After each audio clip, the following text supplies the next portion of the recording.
It's in the name.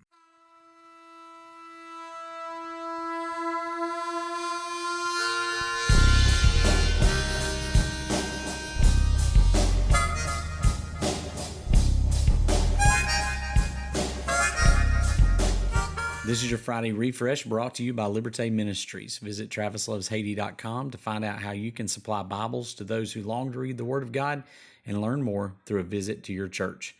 Thursday night, I was invited to attend Faulkner Benefit Dinner in Montgomery, Alabama. It was really a spectacular night for many reasons. There was fantastic food, there were some amazing singers, great waiters and waitresses consisting of students from Faulkner, and great fellowship with friends from all over. They also honored several adoptive parents of Alabama by allowing them their own walk of champions during the middle of the event. But of course, the event could boast of one of its biggest crowds because the main speaker of the evening was Nick Saban. Senator Katie Britt entered with Nick Saban and spent the next hour asking him questions about football, family, priorities, and retirement. I was excited to attend because of football. I left encouraged because of his ability to motivate. He played off the SEC championships and the national championships and spent most of his time talking about the concepts and values that helped him change a lot of lives in the kids he coached.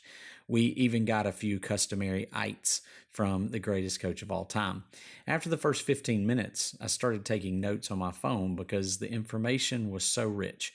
At one point, he started talking about self-discipline. It's a quality that successful people have, whether in sports or business, family or faith. He said self-discipline comes down to two questions that went something like this. Can you make yourself do it? The things that are hard, the habits that others won't do, the tiring things, the things that require sacrifice. For football players, it might be the summer workouts or the two-a-days and the hours of watching film. For those in business, it might be late hours or early mornings. For Christians, it could be the practicing of the fruit of the Spirit, the habits that reflect love, joy, peace, patience, kindness, goodness, faithfulness, gentleness, and self-control. Can you keep yourself from it was the second question.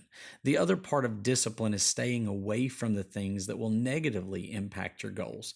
Those desiring to be superior athletes will avoid certain foods or do what they can to avoid situations that will devalue them from being recruited or drafted. Those in business may have to fight the urge to make decisions that might seem beneficial in short term, but come with long-term consequences. Much of the same is true for the followers of Christ. Paul spent much of his letters warning Christians on the results and the practices that could result in the spiritual struggles and death. To live like Christ means we die to ourselves and live for something greater. Thus, we are required to avoid the things that don't reflect His goodness. Consequently, those things also seem to be the best for us physically, emotionally, and spiritually. So love him or hate him, Nick Saban knew how to motivate and guide young people to a certain standard. I don't think I'd want him in a pulpit anytime soon, but sometimes you find some pretty amazing spiritual life lessons from unexpected sources. Can you make yourself do the hard things? Can you keep yourself from doing the negative things? That's self-control.